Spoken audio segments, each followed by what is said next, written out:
One time better रहेगा, एक एक छोड़ के बात करते हैं।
Please let me know when to start.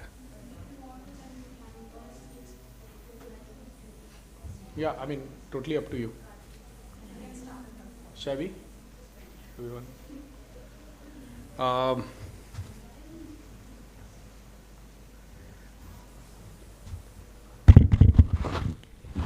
Hello everyone. I'm Amit Banka. I represent We Naturalists. And I'm here to essentially talk about how we as an entrepreneurs who are working in the green space can actually make a difference as compared to the not-for-profit mindset. So super excited to be here. Thank you ICSE for giving us an opportunity to present ourselves. The most exciting part is that it's our perspective as an entrepreneur which is essentially giving us an edge and ability to see things differently coming from outside. And that's why I thought we have a panel of people who have been either working as an entrepreneur in the green space. So we have Prerna, who is a founder of EcoPlore, and she'll introduce herself as we move forward. And then Ajay, who's actually teaching entrepreneurship in Jharkhand, doing an outstanding work of making people more sustainable, right? And he'll share his own story. So our idea is to, by storytelling and what we have been doing ourselves, to tell that how entrepreneurship is the way to actually create climate action a little bit more at the grassroots levels. And that's what we like to do over here. And one more thing as a takeaway we like to bring into the floor over here is what are the key things that we can actually make happen at the grassroots to build entrepreneurship from the word go. And it cannot be only when the youth is at 20 years of age or 25, that entrepreneurship or learning about climate action, learning about what we can do in our vicinity can be inculcated at a very, very early age. It doesn't need to wait for a very long period of time till the time we believe that the children are adult enough to understand climate action. And today, I believe that, and I take this example always that when, and I've come from Bombay. So in most of the schools in almost 10 years back, they were clearly told that how crackers are polluting the environment, and kids themselves at a very, very early age, they took a call that we are not going to burn crackers. And trust me, after that, cracker sales in Mumbai has gone down by almost 90%. Right, the markets which are full of crackers during Diwali, they are virtually non-existent. The businesses virtually run out. So I think at an early age, if the education or the learning is imparted in the right manner, I think this can make a very, very significant difference at the grassroots levels. And I think there are a lot of such things that we have seen in past where children have come forward and made a difference. Similarly, I mean, I've seen and this is, I'm giving you an example of Mumbai, which is absolutely as urban as it can get. But if I used to run a foundation called Swades in Maharashtra, and at that point in time, and that was way back in 2010, 11 and 12, in the rural market, we experienced a very, very interesting thing when kids were brought together and told them that what are the key areas that they can contribute along with adults, and they were given tasks and they were virtually competing with adults in making water utilized properly in one form or the other, because there was a lot of wastage happening over there in spite of scarcity. So we've always seen that when learning or awareness or tasks are made interesting and made a little bit more result oriented, I think we can get amazing results. So without taking too much time and telling my story, I'll come last, right? I'll go to Prerna, and if you would like to tell your story and how exactly you got into your business model. So hello everyone, my name is Prerna and I am the founder of EcoPlore. Before starting my entrepreneurial journey, I was a journalist, started with CNN IB India Today, worked in corporate journalism for almost 8 years, and at the same time I was also volunteering for Anna Hazare movement and Aam Aadmi Party for a short while. In 2015, when Aam Aadmi Party was at a growing stage, and I realized that they were also going to similar path as other political parties, I had to take my thought back. And at that time, there was this thought that we were fighting for a corruption-free system. So if we have a corruption-free system, we have all the luxuries, comforts, but if we do not have pure air and fresh water, like the life is worthless, we cannot survive. So pure water, fresh air are the basics of survival. And that's what motivated me to do something on entrepreneurship and on environment. Travel was something which I always enjoyed. So combining my love for travel and thinking to do something on environment, I started EcoPlore. EcoPlore is an aggregator platform for eco-friendly hotels. So we promote and book only those hotels which are made up of mud, wood, bamboo, stone, or any local architecture. And all these hotels have a minimum of at least 30% tree coverage inside their campus. So these two criteria are mandatory. So all the hotels which you will see on our website, ecoplore.com, will be made up of mud, wood, bamboo, stone. So we do not promote concrete structures. All these hotels also have by default rainwater harvesting, solar panel, composting, and similar other sustainable measures. These properties are located in natural locations. So some even have waterfalls and water streams inside their campuses. There are properties which have rivers passing through their campus. I'll share like more details on EcoPlore later. Move to. Thank you, Amit. Good afternoon, everyone. Myself, Ajay. I lead an organization called Teach for Green. I come from a district called Palamu in Jharkhand. Growing up as a lower middle class family, and we all have a childhood memories where we have enjoyed the thing. But when I think about my childhood, in the rainy season, there is a waste dump, rain happens, and the waste surrounded us. And even the evening time, when there is a study time, there is a power cut. Every time there is a power cut. So there is a one solution is that going to administrative and ask about that. But I always think about what the solution, how we can think of alternative and this thing. And then I am growing up doing the engineering, and I think of doing the research more on that. But I felt that even the research in not reaching out to grassroots people, the people write about research and it takes time to 5, 10 years, 20 years to going back to. So I think about how the solution, how the youth and the children which are in the I got chance, I got teachers, mentors, so I studied and like gone through different things. But they are the children, they are the youth still there, and they are suffering from that. So I started the Teach for Green thoughts comes through like how the basic things, you know, everyone is studying the science, social science in school and teachers, but more on theoretical manner, and it's not solving any problem their locality. So our program, like we started on like how the experiential learning, how the do-it-yourself kind of workshops and things can be reach out to the children.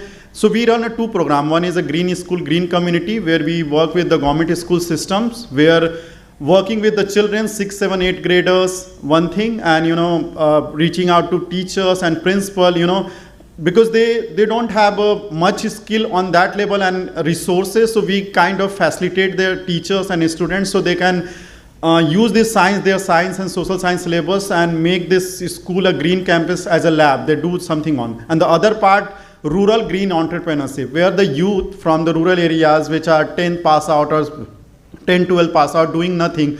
So, giving a training on the experiential learning in their village level, and even one part is training like 1 month or something, and then the hand holding part, the main thing come after training, like when the youths are going to be for the jobs or starting their businesses and all. So we kind of support them, hand holding them, mentorship, whatever the things they required on that, and helping them around. They start their local kind of startup, local kind of shops, local kind of solar or green energy things in things. So that's we trying to do on that and building on that. But you can go ahead. Great. Thank you, Ajay. Thank you, Prerna. I'm Amit Banka. As I mentioned, I represent We Naturalists. So a little bit about myself. Been into business world, running businesses in the last 25 years or so. Largely, I've been the one side where we create carbon footprint, so coming from the corporate world, but largely interest and the passion was always nature and something to do with that. And then when the cameras became better, I took bird photography as one of the passions left, and been in jungles all throughout. Also got a chance to run Swadesh Foundation, as I mentioned earlier, which gave me the grounding to think about communities and look at the business models at the rural levels very differently, because we were the first ones to create holistic living solutions for the community over there in local markets. So bringing the right set of PPP models to bringing governments and their schemes and getting awareness programs in multiple ways, working with ASHA workers and Anganwadis in some way. So the idea was involving every stakeholder in a particular village and building a sustainable solution. And that gave me a grounding to start We Naturalists. And what is We Naturalists today? It's a digital solution that helps anyone who's working in development and climate action sector, working in ESG or SDGs, to run their operations, run their projects, run their communities well, and it creates their own digital footprint to the world. So today, and Prerna and me, we were talking just a while back, that what's the biggest challenge today in the climate action or development sector? It's about fundraising, it's about transparency, it's about accountability. And that's the primary reason why we are not able to raise funds correctly, because people think, oh, why should I invest in Jharkhand in Ajay's project, because I'm not able to figure out any understanding of what he's might be doing over there. So there's a lot of money that doesn't flow into hinterland, or it doesn't flow in rural areas in multiple ways. And that's also a same situation with the startup sector. If you really see how many startups you have ever seen coming out of Bihar, UP, Orissa or Jharkhand in any manner, and because investors are not comfortable enough to invest in those sectors. Coming from the corporate world and being a VC at Unilaser Ventures, I realized that there is only one reason why we don't invest, right? And if you really look your own investment strategies, even if you do FDs, you like to go safe. Why is that safety required? Because you need touch and feel. You don't need to waste money, or you believe that this money has to work for yourself in future. So transparency and accountability plays the most important role, that how can I keep my money safe? And that's also the mindset and psychology that the development sector we all are working in, because you want to put that money in a place where you can monitor, where you can see that what's happening to that particular money. And with that as a thought process, we realize that there's so much that we can do in bringing accountability and transparency into that system. We created vNaturalist, which essentially allows you to fundraise, but also give access to donors to let them see what you're doing on a daily basis. There are a lot of small solutions and features that we built in, which allows you to run your organization, your community, your projects, your teams in a very interesting way. So that's what we did. It's essentially a global platform with more than 100 countries in place. We have more than 500,000 people on board, hundreds of organizations. Recently, one of the programs of UNICEF started operating out of vNaturalist. It also gives me an opportunity to work with very interesting people around the country, where we are working with schools and creating our own programs for learning. Because very interestingly, what we've built, that I am sure everyone knows what Amazon Prime and Netflix is. Imagine you can run your own Netflix on vNaturalist, and you can put your own content, put it behind a paywall, straight away money into your bank account, no cut. You don't have to give anyone 10% or 5% on raising capital.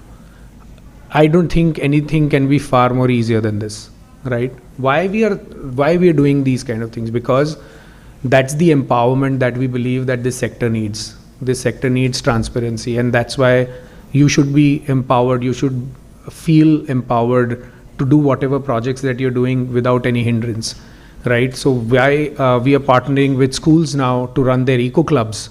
All that work happens in a very, very interesting way on vNaturalist. We've partnered with GAME, which is Global Alliance for Mass Entrepreneurship, and my colleague Archita is sitting over here from that company, and we are creating entrepreneurship programs on vNaturalist and taking it to masses, right? So today, each and every learning program can be done on vNaturalist. People can get fellowship certificates, everything end-to-end technology driven. So imagine today, you as an NGO, you want to run a fellowship program or a learning program. You don't need any tech solution. Just come over here, run your program, give your certificates, run your contests. Everything is so simple at your doorsteps. So I think we as vNaturalist want to work as an enabler. And why this story is also a little critical and taking a little more time, primarily because we believe that today everyone is talking about, and I've been there yesterday in a couple of sessions, we are talking about education. We are talking about education beyond classrooms. We are talking about outdoor education. We are talking about letting youth, and putting them in love with nature. Most of these things will come into play only when we start thinking differently. And I think that's a cliched and dialogue with everyone keeps on saying that, hey, we need to start thinking differently. But I think no one has been able to define how, right? What everyone knows. Everyone knows that these are the problems. That how are we actually trying to solve these problems? And that's where one by one, step by step, in last 4 years of our build up, we've tried to do that. And that's why I think our colleagues over here from Teach for India and Ecoplore, and in fact, I should apologize that 2 of our other colleagues are not on the stage right now, and for some emergency they had to pull off. But the idea is to bring in more and more entrepreneurs in the country who can think differently, who can think more of building businesses and then acting on climate action, rather than waiting for someone to fund, some CSR to fund, some foundation to put in money, right, and then run their programs. All my programs are self-funded. Why? Because they are all for profit. And I have no qualms in saying that anything that you want to do in development sector or in nature, right, will have to make these things sustainable. And our entire panel essentially works on sustainability and survival beyond someone else's money. And I think that's the only way will be able to survive in a very, very competitive market. So I think that's the whole thought process. I'd like to just go because we have two people less, so might as well utilize this time and take involvement from the people attending over here as well. If there are any questions, we don't need to wait till the end. We can keep on asking in the middle so that it is a little bit more interactive session, right? While we are having our own Q&As among ourselves.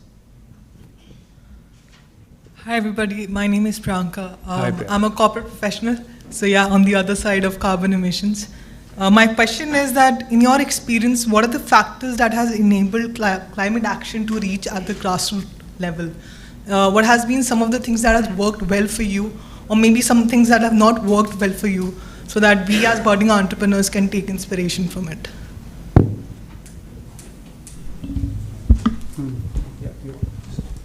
Yeah, so when I'm working in the Bihar and Jharkhand particularly, when setting up the solar lighting system, and we are reaching out to villagers, community on that. But when I talked about keys with the light and LEDs and things going to run on solar, but they're not believed on because they never seen that. So first thing is that I set up a system, a small system in our office, NGO office, and the people came and seen that. So the one thing is that giving them exposure, because many don't have any exposure of particular thing, how things run on the renewables and even the sustainable businesses and all. The one thing is that, and the other part is that involving the other people. Sometimes we give the solution to them, but not engage to them. So I believe on that when we try to do the project, so involving them for the solution it's going to be, because I seen that many times we set up some of the things and it got vanished, some got theft, or one particular fuse is got off and the whole system, solar system or something is not working. So involving the local community in particular thing is also very, very required for that to viable and going that things. Hi, Meena Raghunathan. Your education part of the program, how is it a business? I mean, what is the business model? I failed to catch that. And to you, I got the environmental metrics, but what about the social metrics that you employ to deem something eco-friendly? For me, like the education model particularly, because I said that the school program particularly run in the tribal and government school system. So they not kind of pay particular things. So that's part kind of come from CSR or fundraising part. But we offer the programs for the private schools and from the corporate companies also for the 1 day or a smaller workshop. So then they pay on that. So that's also part of the running the program, and the other come through the CSR and the funding, crowdfunding on that. So that's the way. So on the social aspect, why the migration, the biggest problem for the cities, the metro cities, and even the capital cities are migration from rural areas. Lot of these destinations, now every village is becoming a tourist destination. So if we start having employment over there, they do not need to come to the cities. So one social aspect is generating employment at the village level so that they don't need to migrate to cities. Second is like we try to use all of these hotels which we are promoting. They generally use homegrown vegetables, all their decor, the architecture, the building, everything is from their own area. So the artisans, the people who work in making these hotels are locals. The food which they serve to the guests are grown either in their own campus or in the village. The activities which the guests are shown, like trekking, hiking, bird watching, village tour, all these activities are again conducted by the village people. So the idea is to engage more and more local people so that they don't need to migrate, and also generate economic benefit for them at the local level.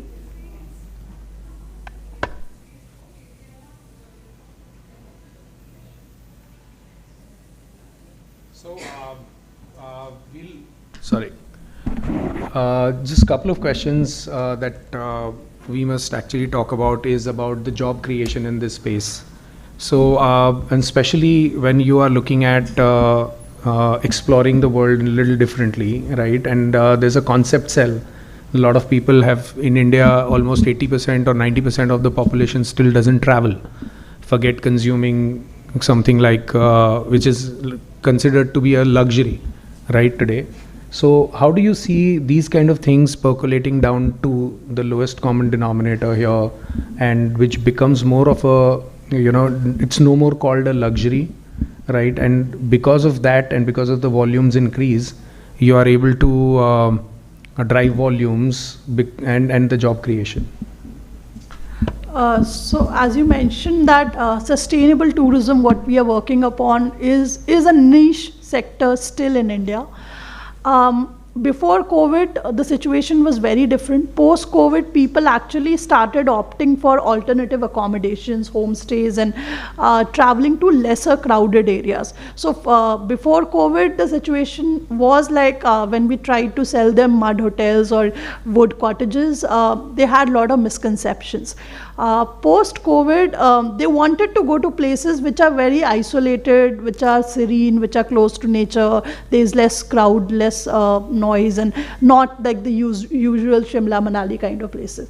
So the idea is actually to reduce the pressure of tourism on the over touristic places. Right. So when we are shifting these niche responsible tourists, who we can say, who are now choosing these offbeat destinations or more sustainable destinations, and they're trying to travel by adopting more sustainable choices through their choice of transport or the choice of booking a hotel or the kind of activities they're indulging in. We are actually trying to reduce the pressure which is being created on the mainstream destination. Is there any local consumption story also that you're building where the economy in that local market also improves?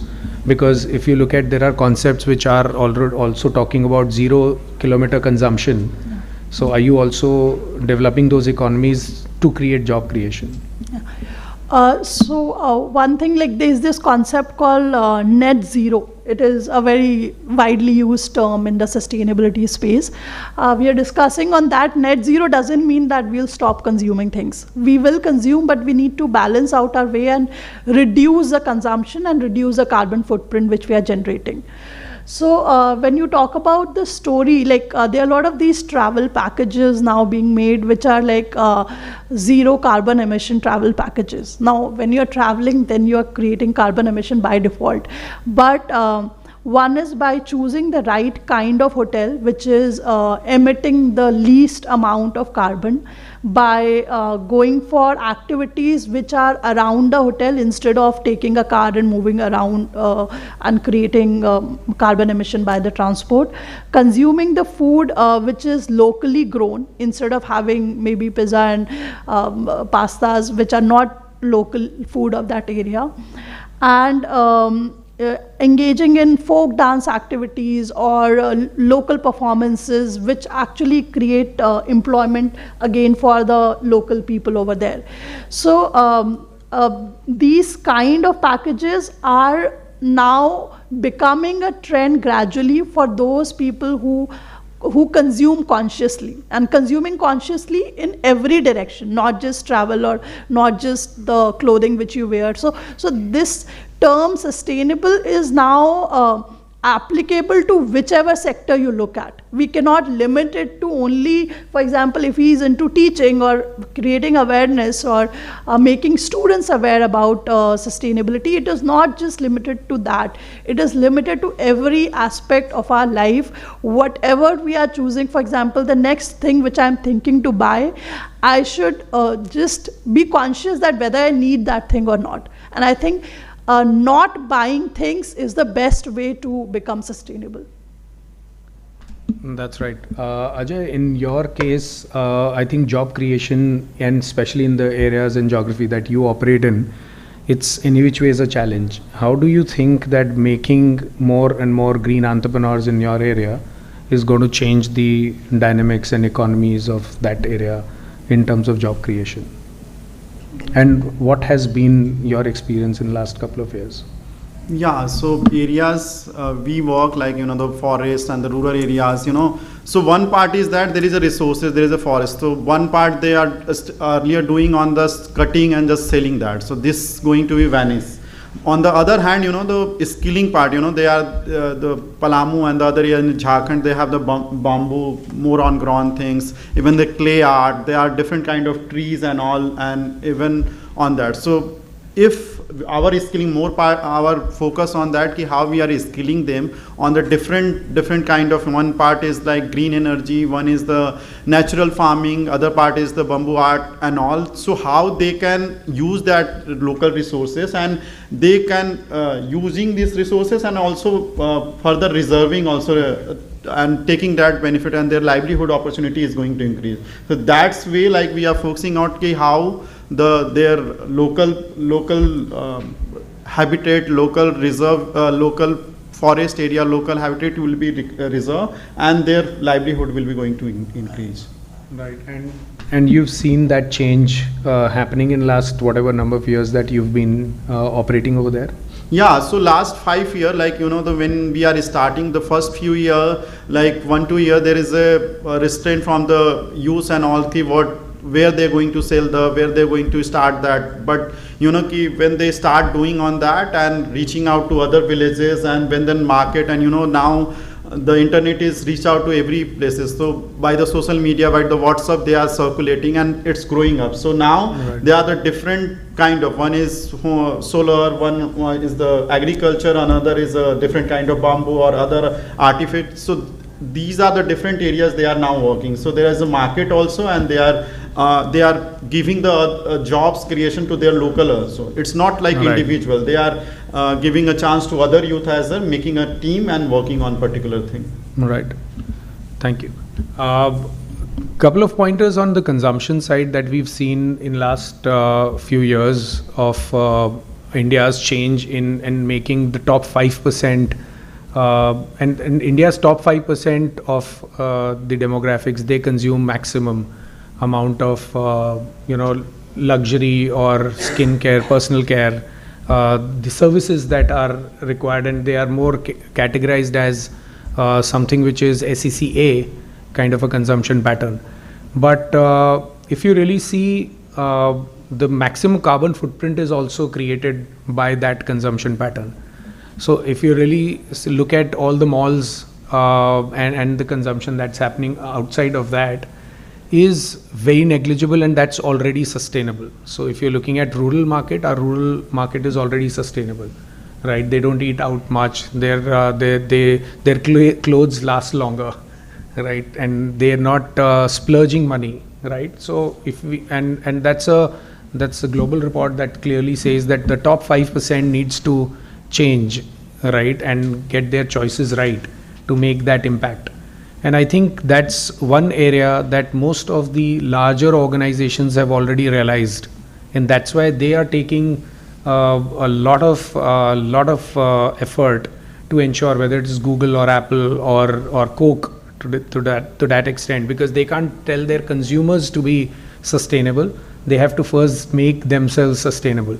So Coke is today, and Google, they are the largest job creators for environmental scientists, right? And that's the first step that started in last 4 to 5 years now. Some of the top 500 Fortune or Fortune 500 companies are moving more towards beyond boardroom discussions on ESGs, and they are ensuring that how actually net zero becomes the way of life, right? So today or maybe tomorrow, we don't have a choice, right? Whether we go it through an NGO route or we actually develop a green business, we don't have a choice but to actually adopt green in our daily lives, right? And that has to flow from the top. It cannot be that we can say that and we can tell and go into maybe a municipal school and tell them to be sustainable, because most of the time they are sustainable in their choices, right? It has to flow from the top, and that's why this particular ICSE as a forum makes a lot of difference to the way the policy making, the way the thought process has to change in some manner. And I think consumption pattern is the way, because of burgeoning population, which is still increasing. We're the world's largest one, and anything that we do in India is not limited to India. It actually is a global impact, because it travels. Environment is everywhere. Whatever we do over here has an impact in Antarctica in one form or the other. We didn't actually go in Antarctica and created a problem, and that's why ice is melting over there. It's about what we've done over here has created a havoc. So I think more and more I see some of these interesting people actually creating a small difference in their own way, right? And that's why the programs that we are running, we're going into each and every district and picking entrepreneurs with ideas to ensure that this greenness, this green businesses, green entrepreneurship flourishes in one form or the other. And job creation is one key area that we are focusing on. Outside of that, I think we also need to be mindful of role of different stakeholders, and ICSE through their platform is one of the stakeholders. But incubators, accelerators, or people who are funding in one form or the other, how do we create an ecosystem of people who are looking at this more and more seriously, right? And there are a lot of impact-based funds available in the country today, but are we doing enough? And I think no better way to understand it as compared to having maybe talking to Prerna and her experiences with dealing with this ecosystem, and maybe raising funds or talking to incubators through your own networks. What has been that for you right now? So EcoPlore is a bootstrapped company, so we are yet not funded. Funding for me when I started the company was never the thing. I wanted to first establish my thought, establish what we wanted to do in sustainable tourism, because if we talk about sustainable tourism in 2016, it was still like a very, very rare talk about concept in India. And I was very surprised when I attended these travel marts where there were these hotels which had built a cave out of concrete inside a national park, and they called it sustainable. So I had to literally, like, my first vision was to break that concept, like what sustainability actually means. Today, even like if we talk about ecotourism, a lot of these state tourism boards, they're in fact state tourism boards run rest houses inside very beautiful dense green forest areas, are all made out of concrete, and they are concrete boxes, and some of you must have visited them.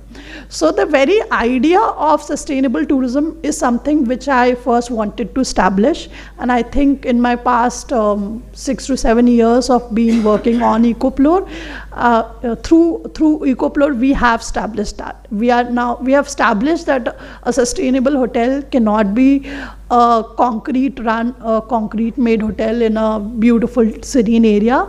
A sustainable hotel needs to have a green space, because that's the basic, apart from cold deserts and hot deserts. Now going on funding, when you are a startup and we have been a part of some incubation and accelerator programs. We have got a grant also, but there is a peer pressure of being funded. Like you go to networking events, and there is one thing which is asked to you: are you funded? And till today, it is not yet a pressure on me. And fortunately, I was lucky enough to bootstrap my company, having the support of my family and my husband. But yes, going forward, when I want to scale it, when I want to have, right now we have 250 plus eco hotels which are personally visited and verified on our platform.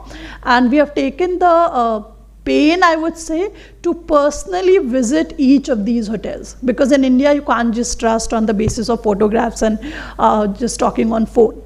So, in fact, I have personally solo traveled to more than 200 of these hotels spread across the country, and I'm privileged to have the experience of living in these like sustainable, serene buildings, and fortunate to have a beautiful mud house in Delhi also. That is our, I'm digressing from the question, but I want to share that because I think that is the achievement I will, instead of getting funding, I have got a very precious treasure, which is in Delhi NCR. So this mud house was home to architect Revati and Vasant Kamath, who are no more right now. But they were the ones who started working on sustainable architecture and mud architecture 40 years back. And they have built Tribal Museum of Bhopal, if somebody has an idea about that. They have also built Manav Sangrahalaya. They have built 7-star, 5-star resorts, all out of mud.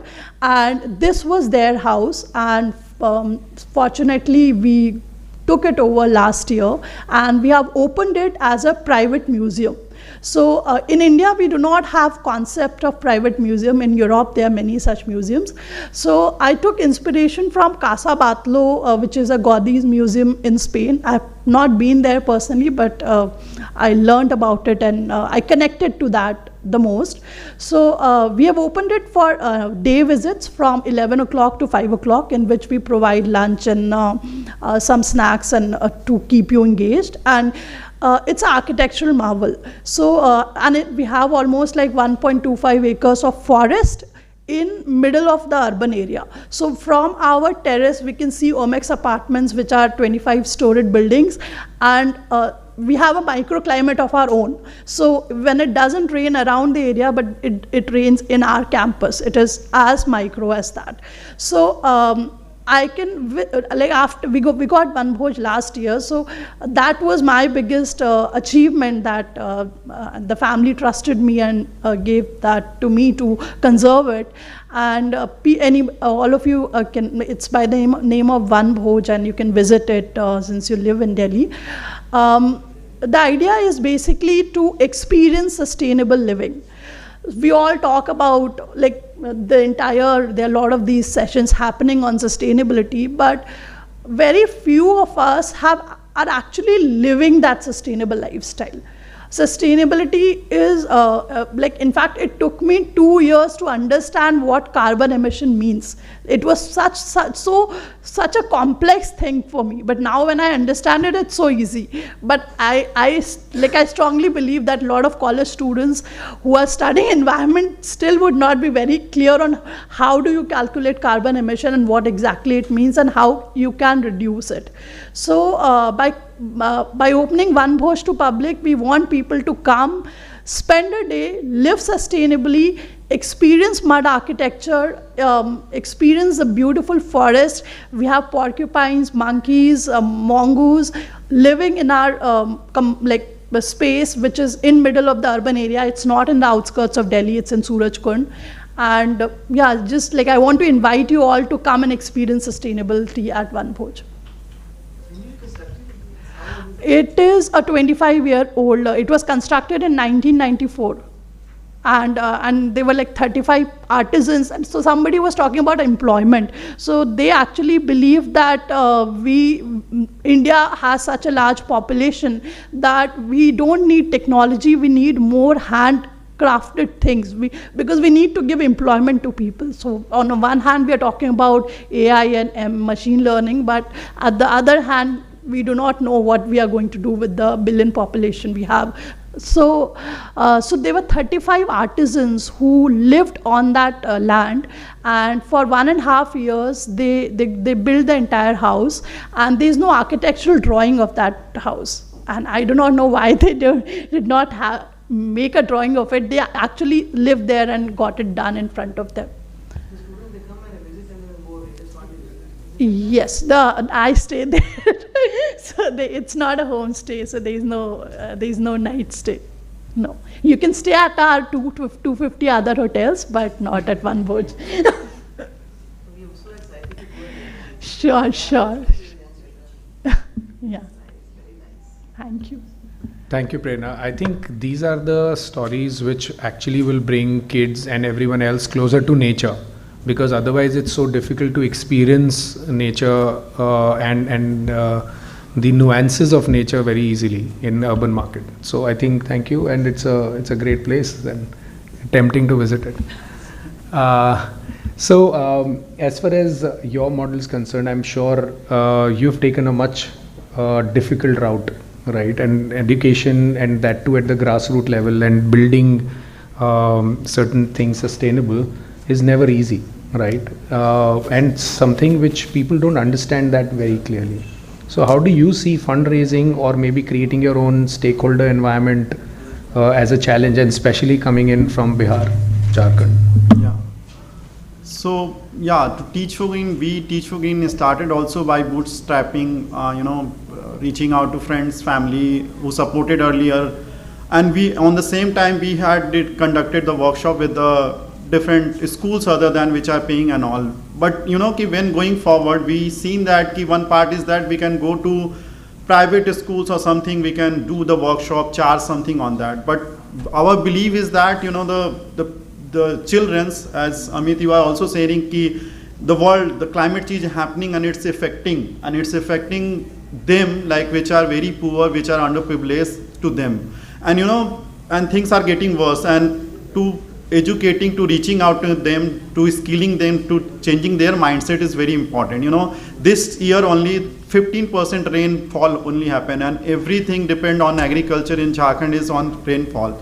And you can think of the drought is happening, everyone is migrating and all, and it's really important to how they're going to adapt the things, this new climate change thing, and it's important to new generation, the youth, how they're going to happen. For the funding part, we also every year we have to go different people to ask about that. Fundraise, crowdfunding on the Give India, Kitto, these are our partners, Give India. And there are other partners also which support us. There are partners like Wipro Foundation, Unlimited India, Pravah, Gunj. So they are support us, they are the very last 4-5 years they are, and every year also we reach out to other people which support us on that. So that's the journey. It's a tough one, but we feel that these children, these schools also to be reached out. We have a list number. I feel our team, we feel that we reach out to 30 schools, 50 teachers, but we are fine with them if there is a less resources. So I think that's being content with whatever we have is definitely going to bring more sustainable solutions. But the point is a little different. Why I asked this question is there are two reasons. One, this entire ecosystem really lacks the right money, right, which is long-term sustainable money, right? We have to, as an NGOs, and I've been working with hundreds of them now in India and overseas. And most of these people are, every year they have so much of pressure to raise money and they are not able to do it. And because of that, hundreds and thousands of programs are getting stuck, right? This cannot be a solution for climate action ever. That's one part. Second part is it also impacts your ability to hire right people, right? And that's one of the biggest challenges that this sector really plagues with, because today if I have to hire for an NGO, I'm always constantly looking at what is my admin budget allocated. I can't hire a technology team. I can't hire someone very senior in business development or anything to do with a good quality environmental scientist. And most of these people are always doing moonlighting. That's the new word. Everyone knows now what moonlighting is, right? So what happens is, because of that, you're not able to build a sustainable organization first. And if you don't have a sustainable organization, you can't build a sustainable business. And that's one of the key reasons why I feel money plays such an important role in our lives when it comes to these businesses. And everyone wants to do good. No one wants to, voluntarily say that, hey, there is, I'm the one who's creating carbon footprint and I don't really care about the environment. Everyone wants to. It shifts your focus off. Exactly. Absolutely right. So because of that, if you are struggling too much, then you start cutting corners, and then you start hiring, wrong team, or probably not more capable team, and hence it impacts the business, and hence it impacts climate action. So it's so much, everything is so linked, right? And that's why the sustainability is more and more important for most of the NGOs. And today, if you see the larger ones, they always have some or the other programs which are running, which bring them some revenue, right? They may be accounting it very differently, but they are revenue oriented, right? There are a lot of programs, education programs are being sold on multiple platforms, and hence they raise capital in one form or the other, right? So I think that aspect is very critical for all of us to understand and put it on record somewhere, that the stakeholders and ecosystem need to take a decision around creating the right ecosystem. I want to add my personal experience on this. When I thought of going for funding, one thing which they look for is your term sheet, your Excel sheets, the financials. And if I am not from financial background, my vision is focused on environment. How do I deal with it? One is, of course, hiring somebody from IIM on my team and letting that person do that. But I cannot afford IIM person. And I am guy, because I am not from that background. If I was in that circle, maybe it was more easier for me. But I cannot afford to hire a person from management school who can do the financials for me. And trust is also a very important aspect when you are especially dealing with the financials. Now, talking about the ecosystem which you asked on from the funding background, these startup, the investors generally, that is my personal opinion, investors generally look for returns. And even for impact investors, like I have tried to speak to impact investors myself, they also look for returns. I mean, without having financial returns on the Excel sheet, at least, they will not fund you. So that is something which I will say the ecosystem from the investor's perspective, they should understand that the vision is also a very important aspect, not just the sheets.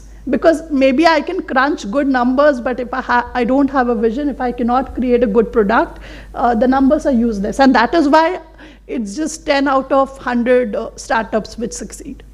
Just to add to her point, it's like just because it is not directly viable on paper. Vision, yes.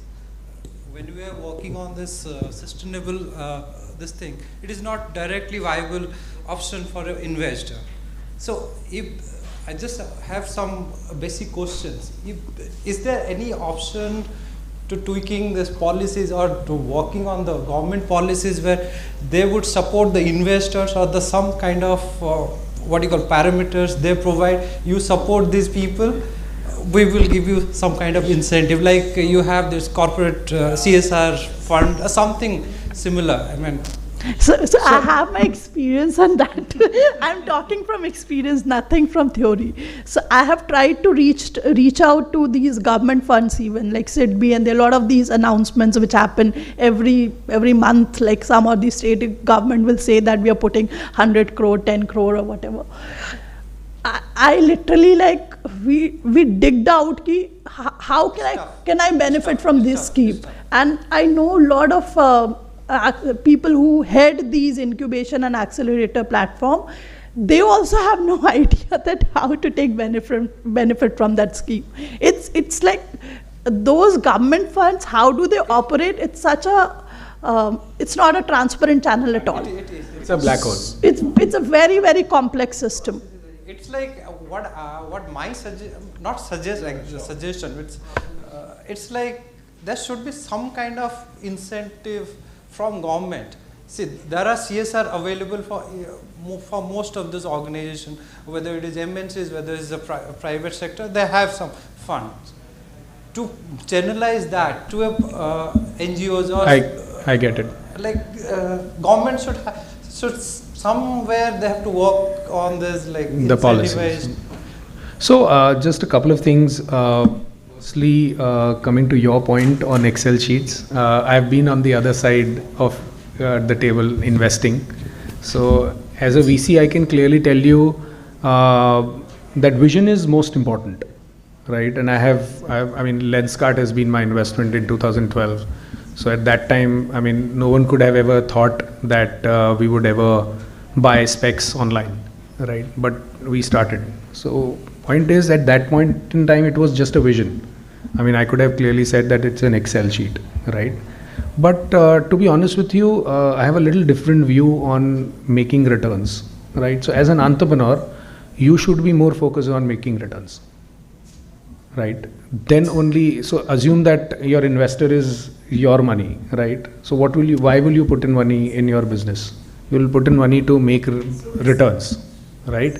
So if you are making 50% return or 100% return on your investments, then I can guarantee 20% to the investors, right? So my point is that today, whatever you may do, if you're not prudent to yourself and your own money, you can't expect someone else to. And the Excel sheet actually tells the investor whether are you prudent with your own time and money, right? So Excel sheet obviously is a decision-making tool for anyone because they have their own compliances. There are hundreds of people sitting on their head. But I think we have to be prudent with our own time and money. If I am giving 2 years into the business, what do I value that particular time as? And whether I am able to exhibit that confidence in me to the outside world to ensure that there is something meaty in this particular business. That's the most critical thing. And I think coming to the ecosystem play, I think there is a lack of basic mentorship or basic modules which tells you how to do things simply, right? And that's where I think our entire genesis of vNaturalist and today whatever problems that we are talking about, whether it is fundraising, whether he said through Give India spending 10% of the money on just platform fee, and then when you talk about getting basic help on creating a financial model on our Excel, right? Or actually talking about how my money should or how my project should look so that tomorrow a funder or a donor sees my project 5 years back and say that, hey, these guys are credible people and let's put money behind that. So all of that is possible by using technology in the right way. And if you are not able to use technologies correctly, right, we just use technologies to just show and get hundreds of likes and comments, I think that's exactly where our entire generation have gone wrong, right? We're much beyond likes and comments and, you know, getting depressed because my friend has not liked my picture. And I think we have to actually start thinking and telling these people that don't get into depression if you've not got 100 likes. It's okay, right? And that's where I think our entire thought process change needs to happen at the grassroots, because everyone is going social media hungry, but we are not spending a little bit more time on what ideally we should. But that has to start from schools, that has to start from houses with parents, that has to start in every possible way, every possible touch point that today this generation is touching. So I think coming to your question now on why government cannot do it, because it's not their priority. As simple as that. And I can be taken on record on that front. I don't care. Because you can, no, because climate action budget, right? I know of 5 years back, I don't know, I've stopped tracking it, but it was in 3 digits, crores, right? And how are they channelizing CSR money? We have no control, right? So is anyone reporting that climate action spend on all CSR should be 20%, 30%? Answer is no. They have to spend on CSR. CSR is defined so loosely. CSR only after Feb or March. Correct. Exactly. And that's the time maximum spends and everything happens, right? So all this is, I mean, whatever said and done, it's not the priority, right? And that's the reason why I always tell people, don't make government do anything for you. Do it yourself. I don't think we'll be able to do anything in this lifetime of ours and people sitting over here depending on anyone, right? So you have to create, whether you're running an organization, which organization can be a for-profit or not-for-profit, you'll have to fend for yourself. Otherwise, there are more NGOs which are getting closed every year as compared to the ones which are getting formed.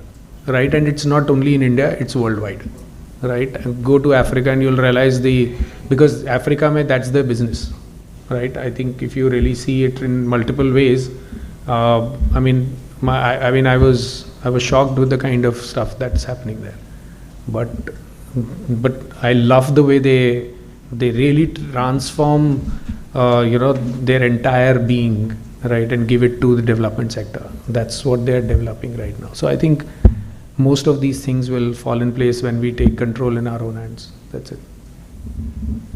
Anything that you would like to add? Completely agree on that part. Completely Yeah. agree. Yeah, we cannot Thank demand or expect or depend on anybody else. Like, we need to start the change from ourselves. Like, that is what Gandhiji said is a fact of life. Change starts with you. Any of your experience in this space? Yeah, so as you guys saying about investor and even CSR thing, that's why even the COVID thing, like people which feels that that's the important, like they are doing the good work, so they supported on that. So I feel that there are people, there is a required of revenue generation and something on that, investment and sale and something revenue generation. But on the same time, they are the people, when I said about the solar thing, some person which are in the forest area or particular community which don't know even something about, they need a skill. If someone have a skill, you can give them money and they can start something, start selling. But some person which don't have a skill or education, particular read or write, so they also need to be reach out to on the same time. And there should be a support from the people, like they are the people which are supporting in some way, as we say in India, like contributing some part of that. Someone, our part is reaching out to someone for some goodwill, something. It's not like a donating something; it's more on doing something for the something goodwill, and someone is going to be educated, someone getting to scale, and someone in a longer run, it may be going to be running a entrepreneurship, running some kind of business and building on that. Great. Any questions? Yeah, please. So a lot of the infrastructure and the other kind of privatization, post-globalization, we've seen that. I'm a lawyer. Okay. So I work a lot on the public-private partnership, and because the joint venture model after COVID has almost collapsed, to be very honest. So a lot of the technology licensing, the technology collaborations, etc. Now there's so much open source, but the issue still is that a lot of the IP or the R&D is not happening in India. So because you can't customize everything. That also takes time and cost. And at the same time, you can't have everything local also. You'll have to have a certain universality to scale, etc. So that balance is always needed. And I think, for example, when I was in Singapore, I saw the best collaboration was the invention of the flash drive, which was a Singapore-Taiwanese joint effort.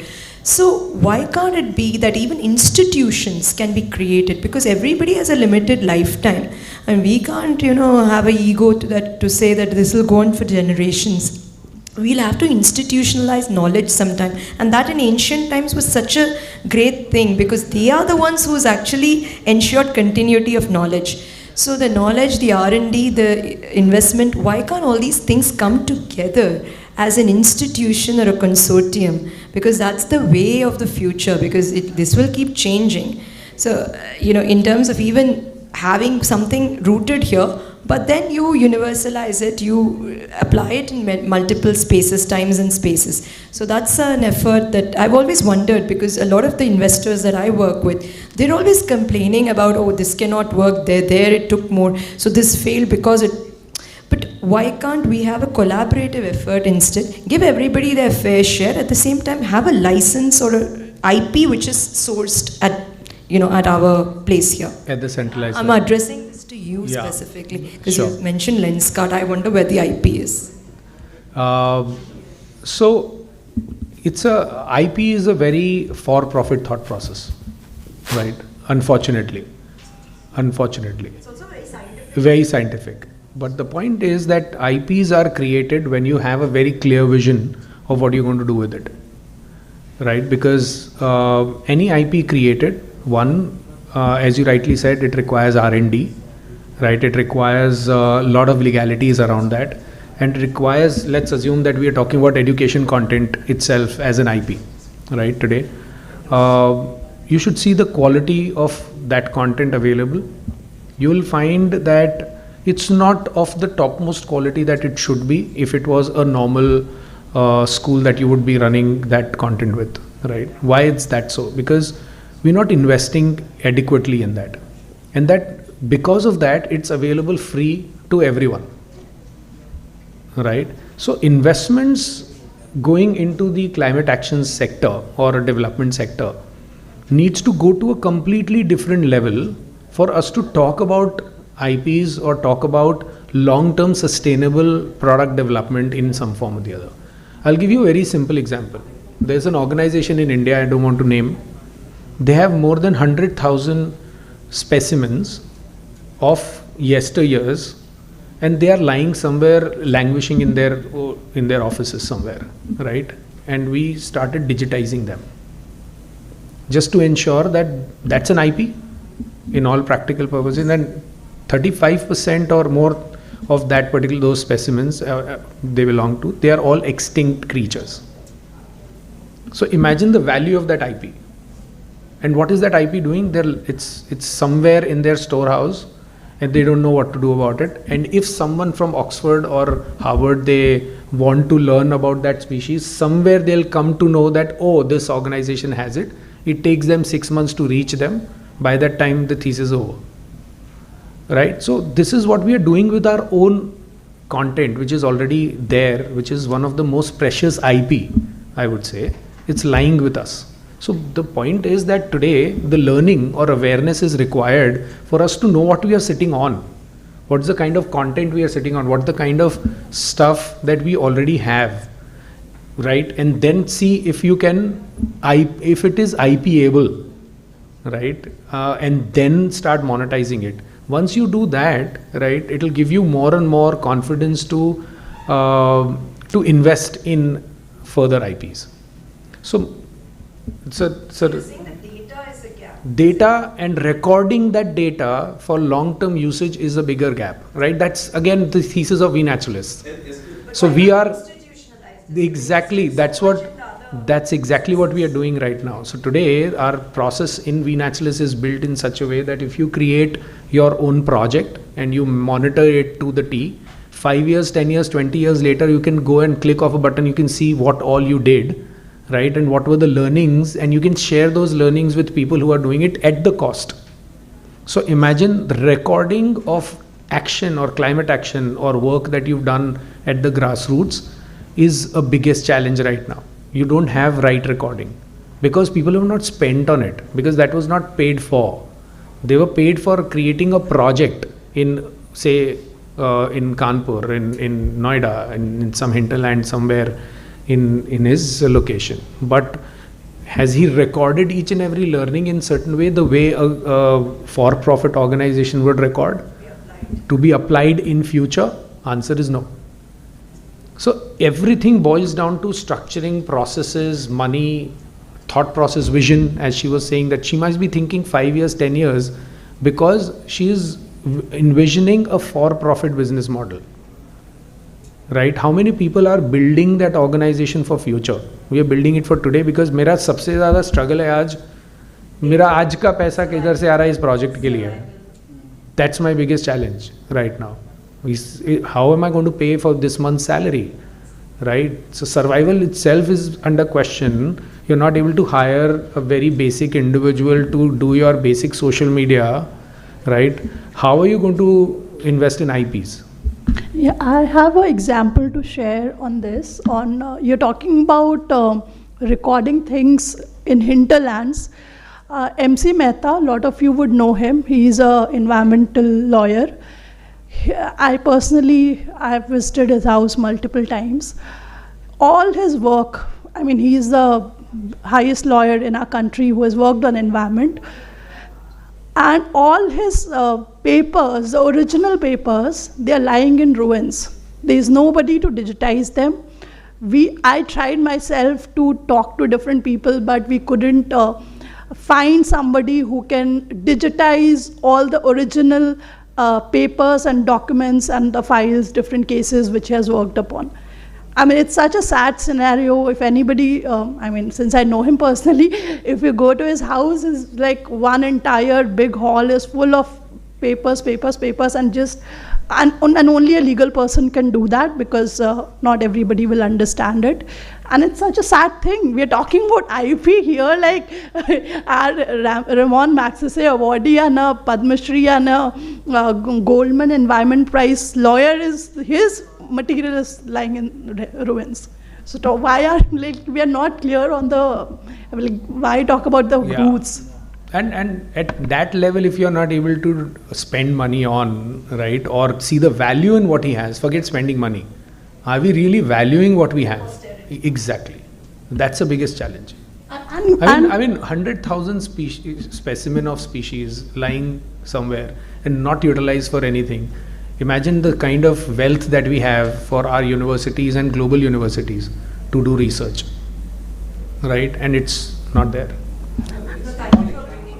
Yeah, if you can help, like, I would be very happy if that can be done, because we have been literally, like, for last 5 years I'm connected to him and we couldn't find anybody who can do that. A very small example. I come from a state, Odisha. I think the Jharkhand, Bihar, Odisha, you have very popularly known as this, what do you call, the leaf plates. You can't imagine, I mean, Germany, there's a company, they have a patent on the same leaf plates. And here we've been using this from eternity. I mean, we do not have documents on that. Yeah? Yes, yes. Yeah. No, we've been eating out of those plates since childhood, so we know that. Right? I come from a state in Madhya Pradesh, so I know, I mean, we've eaten out of those plates all lifelong. No, we do not have any, now we do not have any patents on that. I mean, maybe we must have been using it from eternity. Yep. That's another IP problem. And here I think money plays a very big role. Money, even like if you talk about leaf plates, why it was not patented in India? Because nobody worried about it. Nobody cared about it. No one had a vision to do it. Yeah. And there must be many such technologies which maybe some other time some country will patent and we will keep using it. Right. Yeah. Yeah. Can we take one last question? Yes, sir. Hi, my name is Raghuram. I'm a management consultant. Recently started my career. I'm curious about one thing from yesterday and today. There are discussions around businessmen who have attended, and they talk about how they have to be integrating sustainability, and they talk about the challenges they're facing down the lane, having 5 years EBITDA positive, and then they're discussing about how to implement these processes into their system. And again, we have sustainability based solely. There are businesses that are focused, but there's no business out of it, while their sustainability objectives are very clear. So if today I have to start something of my own, not primarily with a sustainability objective, but how do I make sure that I'm not doing anything wrong, so that I'm also making sure that things are right with an idea that I have, and just a generic answer with not it being sorry, industry specific. I'm really sorry, I didn't understand your question correctly. Okay. I'm really sorry. I can answer it, I understood. Please go ahead. Yeah. So you were basically asking that if you want to start something, how can you make sure that it will be sustainable? And a business as a concept. And a business, of course, like it has to be for profit if you're starting a business.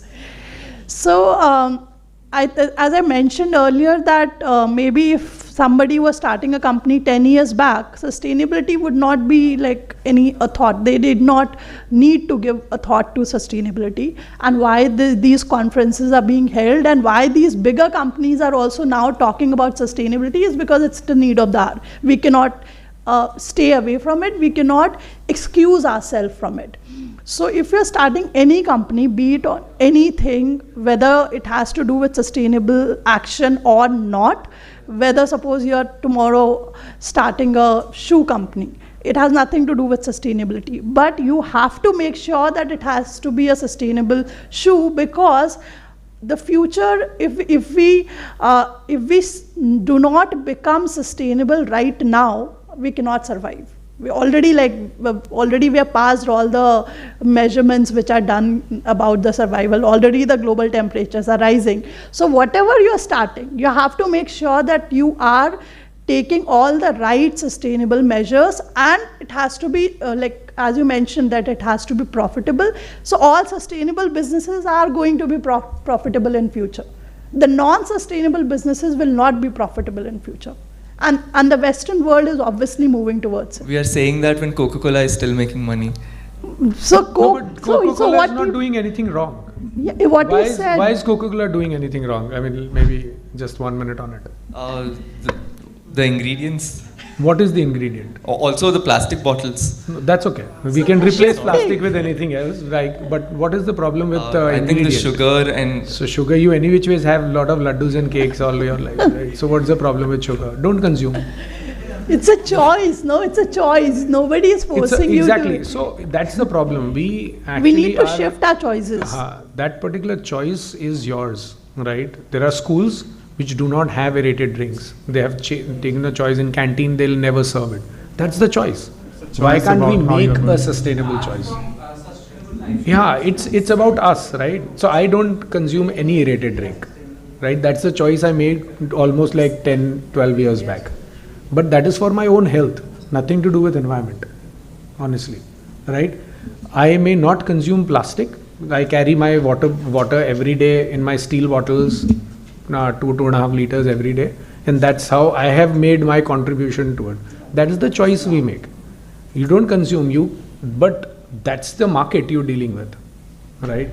So yeah. Also, sorry to intervene, but Please. I wanted to add to your point. You mentioned earlier that it is the top 5% of the world which needs to change. Sorry, of India, which needs to change, but in the world also it would be the top 5% only. So if you're creating a product, if you are starting a business, you would sell it to the top 5% first and then the masses later. Because if you want to make it profitable, the money would come from these top 5%. And these top 5% of the people are shifting to sustainable choices, because that is the future. There is no other future. So if you start giving Coke in sustainable packaging, it will sell. It's So like there is zero calorie Coke or zero sugar Coke. Yeah. It just sells like anything, right? Why? Because we have glass bottles. We had glass bottles, Yeah. and we shifted to, and earlier also, now also we have, right? It is the cost factor. Exactly, it's a cost and the replacement costs. We are at the very early stage of Correct. model. It will take time, and these things will also come down in pricing also. Right. So it is like going back to roots. We were on glass. Then we Correct. went to Yeah, plastic, coming then back now on- again we want to go back. It's about volumes, no? It's about if you can't serve 150 crore people in glass, as simple as that. It's not possible practically. Long back when I was very young, they used to give milk in the glass bottle. It- I will open so many. as a child. They are still there. Yeah. I just wanted to make a comment that I think we're missing one thing, and I think that's so important, and that lady just mentioned it. I think the opportunity of sustainability is really going back to the roots. You know, it's about going back to our culture. It's about how did we live before that was actually good for our health, for our society, and actually embracing that and actually making it what we're competing with.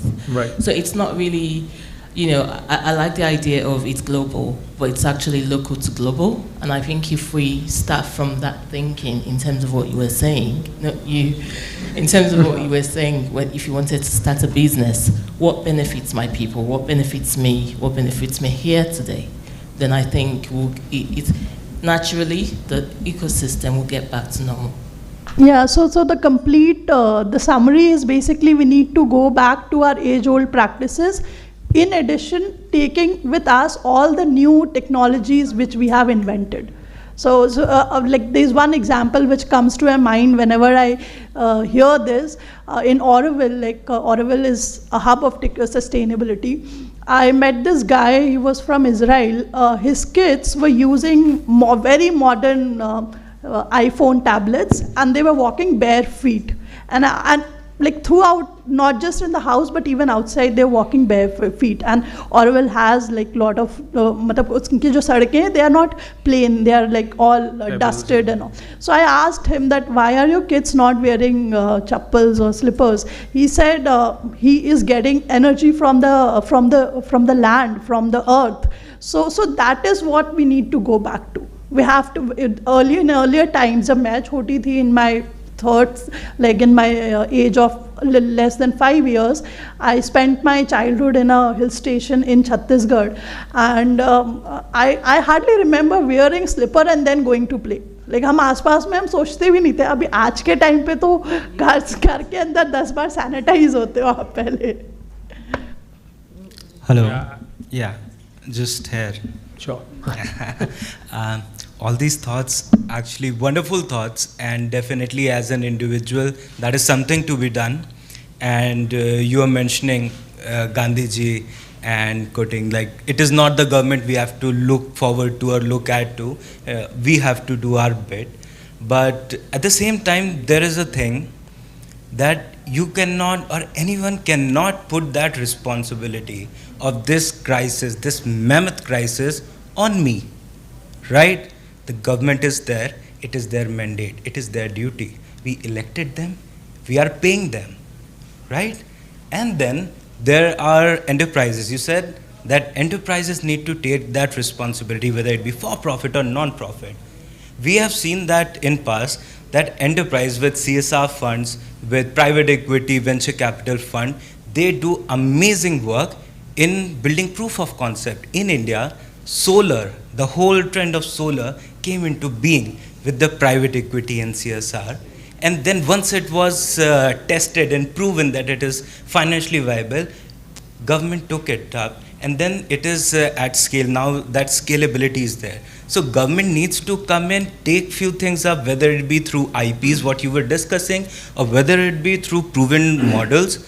But the ultimate thing is that mandate, that level of thrust comes only with the government. We are talking about sustainability education in this platform for 2 days. And sustainability education, we can have 1,000 universities talk about it, and it would be somewhere floating here and there unless government takes it up and mandates it for every single person. So I feel whenever we are talking about the personal things, whenever moving back to roots, these things are very crucial. But at the same time, the conversation needs to be parallel and has to be sandwiched between, like, what is the role of economy and the government is at the biggest stake. We need to push them together with the platforms like these. We need to be a pressure group for that. It is not my responsibility. Yes. I want to answer that because government is made out of people. We are also part of the government. We have elected the government. As you mentioned, for the example, like in the example of solar, how it became viable and then the government took it and then now it is investing in solar power. Similarly, for every other business or sustainable action, government will do that. For example, since I'm working in tourism, 2 years back also, there was hardly any advertisement on eco-tourism. But right now, if you see, Odisha government, Chhattisgarh government, they all are giving advertisements of eco-tourism, not tourism. So government is taking it, but of course it has to come from the people. Yeah, I'll just... Somebody has to do the starting. Yeah, I'll just add to that. Okay, I'm an advocate myself. So this is like an observation, okay? So you're right. Like, I wanted to ask the previous discussion panels also that do you think that the reforms need to be more stronger? Because I have dealt with businessmen who do ESG program just because IPO nikalna hai, ESG karte hain. Okay? And they're like the first generation businessmen. So for them, I mean, it doesn't matter. The second generation is trying to bring the whole sustainable thing into the system. But for the fathers or the elderly generation, it's like, what's the need? You know, paise kahan se aayenge? So do you think that we in a position where India is today, do we need more stronger and stringent reforms so that, because that's all we know. Okay? You have to press them, only then they follow. So do you think that, that will be the call, or how do we approach?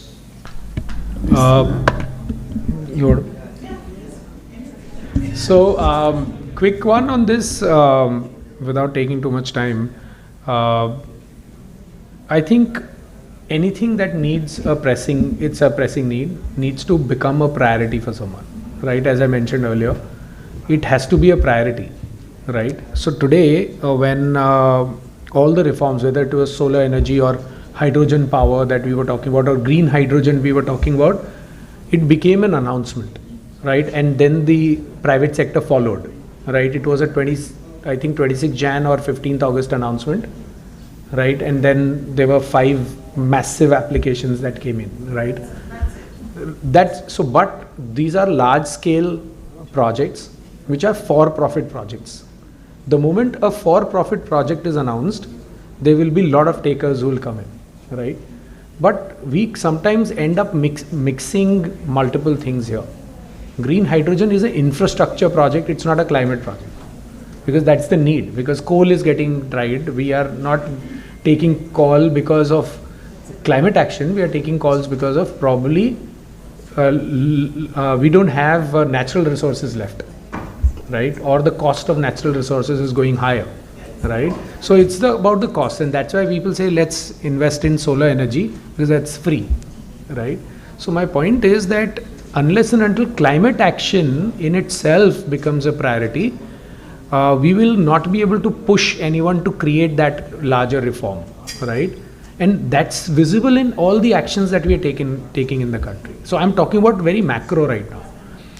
Going micro, I think there are a lot of budgets already available, right? We just need to tap it rightly, right? I mean, 35, 40 years back, you had problems of, maternity issues, Anganwadis were created, Asha workers were created. There was a reason behind it.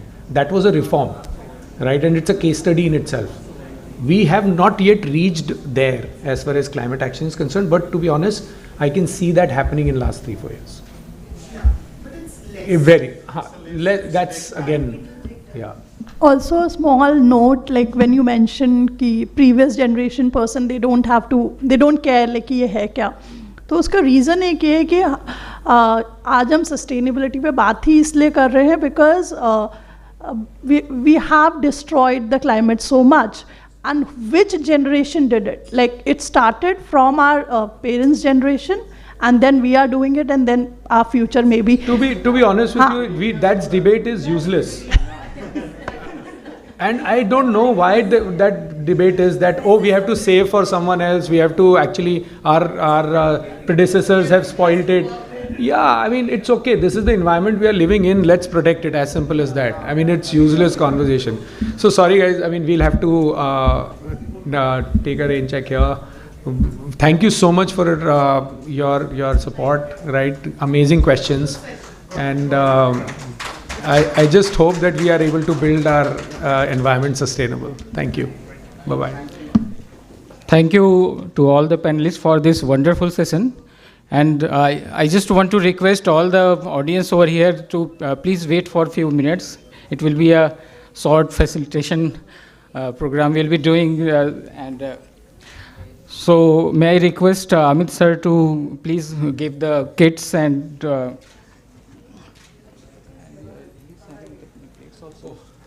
okay, it's to from the expert from the entrepreneur whose the name I'm missing. Okay. Miss Prerna Prasad. Yep. May I invite our HR head, Karnataka sir, to give the kits to Mr. Amit Banka.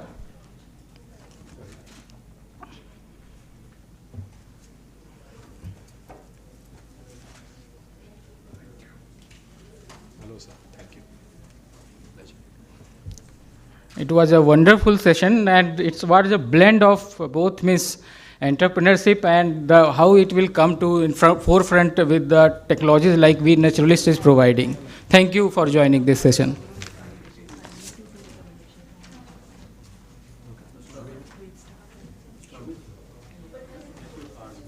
Sorry sir, मैं आपको अपना एक आप photo ले सकते हैं card का, मैं एक्चुअली